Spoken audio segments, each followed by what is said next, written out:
世界一面白いアクション RPG、これを目標にゲームを作ります。今回はですね、侍の刀のアニメーションを一新しましたので、皆さんに共有しておきたいと思います。というのもですね、1月22日にゴーストサムライバンドルというね、新しいアセットが販売されました。ウェポンマスターっていう方がね、作っているモーションのアセットなんですけれども、これがめちゃくちゃね、クオリティが高かったので、刀のね、通常攻撃全般を新しい方のアセットに入れ替えております。僕自身ね、アニメーションをデザインすることはできないので、もしそうですね、講談社のゲームクリエイターズラボとかに通って1000万手に入れることができれば、アセットストアじゃなくてね、ちゃんとしたアニメーターの方に外注したりだとか、あとはね、もしくは僕と一緒にゲームを作りたいっていうね、そのモーションデザイナーの方とかがいれば、その方とね、タッグを組んで作っていきたいなというふうに考えているんですが、まあでもストアに売ってるものをね、クオリティとしては十分ね、製品版としてもね、通用するレベルではあるんですよね。ただどうしてもやっぱりね、他のゲームと被りやすいっていう弱点があるんですよね。よくね、インディーズゲームとかプレイしたりするんですけど、このね、ウェポンマスターさんが作ってるモーションとかはね、すごくよく見かけます。最近だとね、ブリークフェイスっていう開発中のゲームがね、気になってて、よく動画とか見てるんですけど、僕のチャンネルをね、見てる人なら、あ、このモーション見たことあるなっていうのがね、わかると思います。それだけよく使われてるクオリティの高いモーションっていうことですね。今回はその新しいモーションを使うにあたって、僕のゲームっていい意味でも悪い意味でももっさり感があるので、そのままね、バニラで使ってしまうと結構スピードが速すぎてね、浮いてしまうんですよね。なので、その速度感の調整であったりとか、そういった味付けというかね、料理をしていきたいと思います。今回使用するモーションアセットがこちらですね。ゴーストサムライバンドル。一刀流の刀のモーションが多数収録されています。この辺が通常攻撃ですね。結構ね、バニラだとかなりスピード感があるんで、ちょっとね、スピードを落としていかないと僕のゲームには合わないかなと思います。で、あとは移動モーション全般とガードアクション系もついてますね。で、この辺が納刀と抜刀ですね。ちょっとね、血を拭うような動作とかもあったりしてかっこいいなっていう感じですね。はい、一通りモーション速度の調整が終わりました。刀って基本的にキビキビした動きの印象が強いので、この攻撃判定が出ている部分、武器を振り下ろしている瞬間はバニラのね、速度のまんまにしてあります。どこを遅くしたかっていうと、この振りかぶりのところですね。頭から 0.3 秒までのところ、この今オレンジ色になっているところですね。ここの再生速度を 0.6 倍にしてあります。なので振りかぶりだけちょっと遅くなって、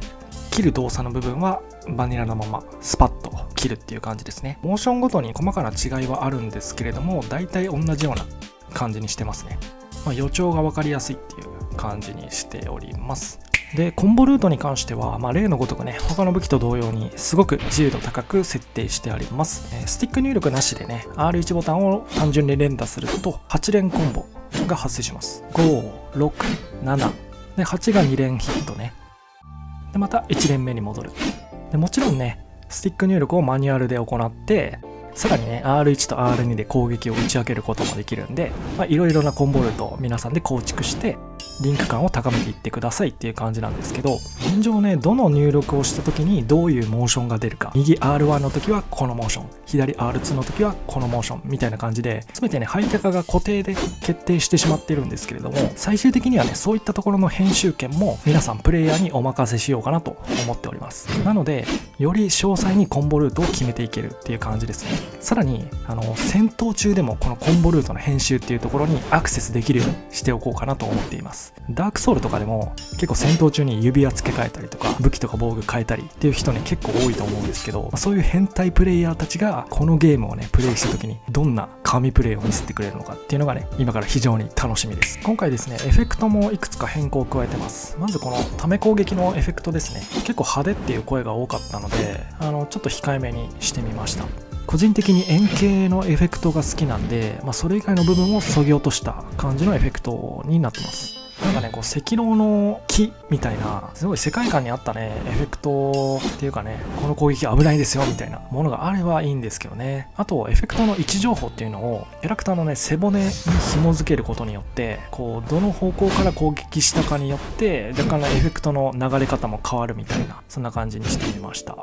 攻撃方向属性っていうのがあるこのゲームに非常に相性がいいエフェクトなのかなと思います。あとはガードのエフェクトも変更してありますね。これもめちゃめちゃお声が多かったったものですね。ガード時の火花のエフェクト、前回まではねちょっとアニメチックなものを使っていたので、非常にフォトリアルな感じのゲーム画面から浮いてしまっているっていうね声がたくさんあったので、バッチバチのねリアルな感じの火花にちょっと変更しました。これはこれでね、もしかするとちょっとまた違うかもしれないんですけど、僕が今持ってるエフェクトの中では一番良さそうかなと思ったものにちょっと変更してみました。まあこのエフェクトに関してのね、声とかもまたいただけるとありがたいです。もしねその要望とかある場合は、参考になるねゲームの動画のリンクとかをちょっと貼っていただけるとありがたいなと思います。あとはね、刀の走り方についてのご意見が、前回のね、ライブ配信の時に多くいただいたんですけど、前までは普通に刀持ってるんだけど、もう両手ブンブン振って走ってたんですよね。危ない危ないっていう感じだったんですけど、それをね、その右手だけ下に垂らすような形にしてみました。欲を言うとね、デモンズの直剣両手持ちみたいな、両手ともね、下に下げて走る、かっこいい走り方にしたかったんですけど、ちょっとね、持ってるモーションではそういうものがなかったので、これで妥協という感じにしたいと思います。ただね、その走り方とかってすごい気になりますよね。僕もダークソウルで初めて直剣両手持ちした時に剣先が上を向いてたんで、はって思ったんですよね。デモンズのかっこいい直剣両手持ちどこ行ったんやみたいな。それはね、その気持ちはすごく僕もわかるんで、そういったところはね、めちゃくちゃ大事にしていきたいなと思ってます。例えば、持ち方とか構え方みたいなのも複数種類から選べるようにしたりとか、あとは鞘の位置ですよね。左なのか右なのか背中なのかとか、いろんなところにつけれるようにして、さらにその鞘の位置によって納刀とか抜刀のモーションが変わるみたいな。そこまでね、カスタマイズできたらね、結構ロールプレイっていう側面からもリンク感をちょっと得られるんじゃないかなとか思ったりしてますね。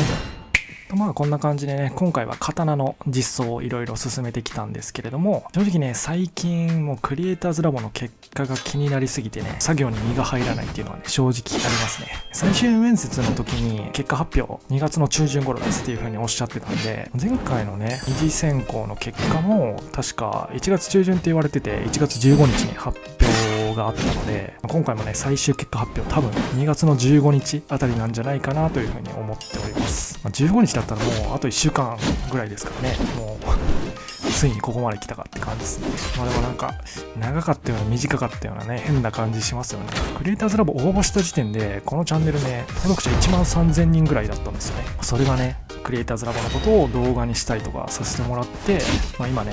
5万人増えてるっていう。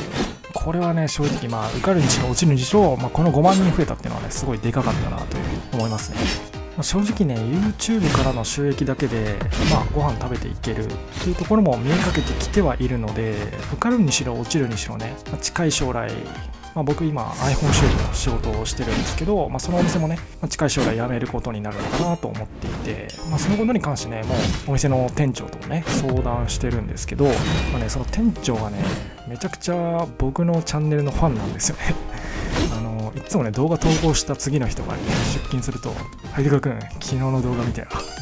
リンクか。あれ、いい言葉だね。僕もすごいわかる。みたいなことをね、言ってきてくれるんですよね。今はね、もういろんな人にね、応援されてますからね、このチャンネルも。